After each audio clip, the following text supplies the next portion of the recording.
Hi everyone. You may remember that last November we held a Creation Sunday event.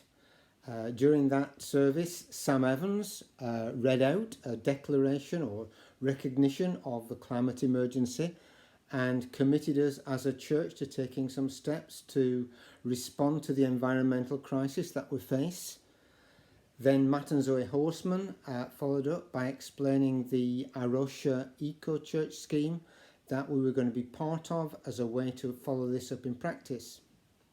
Now, since then, of course, life's been very full. As always, we've had Christmas, we've had 2 more lockdowns, and you may not have heard anything else about this. So this is just to update you with what has been happening, which is actually quite a lot. Following the eco service, we had lots of volunteers to join this new team to work on the Eco Church programme, and we now have a team of 23 people who've signed up for this, and they're divided into 5 groups, each dealing with a specific aspect of our response. There's a team dealing with the building, led by Aidan Schooley, obviously focusing on how we use our building. Another team led by Marie-Claire Spicer is dealing with the land. The third team, led by Esther Bissell, will be looking at our engagement with the local community, and that includes wider aspects of engagement like advocating to local or national government.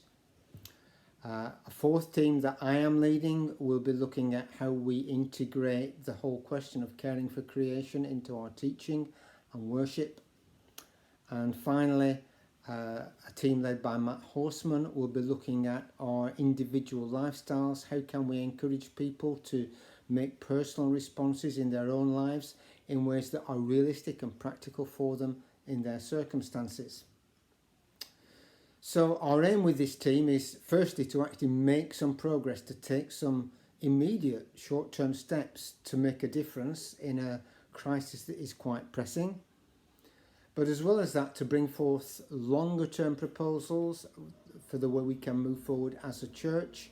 And for that, we're planning to bring a report to the elders by the end of June, probably, to make such proposals.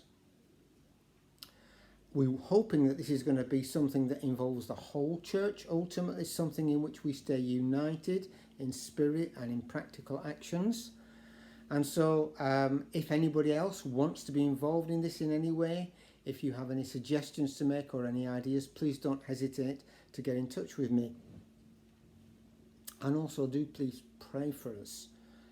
We want to be faithful to God in this situation, and that's in the midst of a very challenging time where COVID and other things occupy our attention very much at present.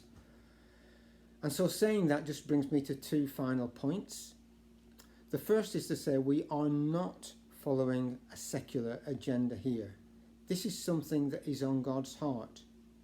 We may be working closely, sometimes even with people who are not Christians or not yet Christians, but we have a mandate from God to be faithful to Jesus in every situation we find ourselves.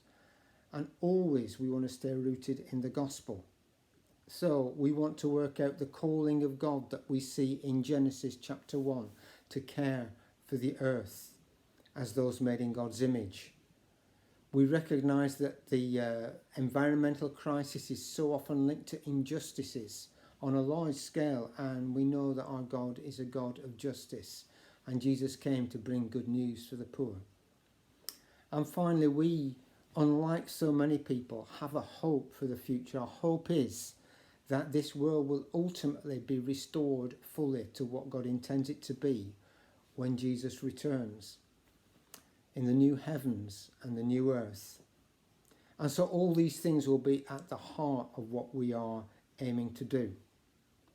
Then the second thing is to just say perhaps the obvious, that right now we are very preoccupied with short-term challenges. And it will be very easy to say, well, let's wait until COVID is dealt with. But we don't know how long that's going to be. And actually the environmental crisis doesn't know anything about COVID. It's like a time bomb ticking. Things get worse day by day unless we take actions. It's like a cancer. It will only get worse if it's not treated. And so, even though we may be quite limited now in what we can do, we will do what we can, even if it's only a little. We will be faithful in little now, and we anticipate the time when we can do more. So let's work and pray together that God will be glorified in us, in all our lives, and in particular through this initiative. Thank you.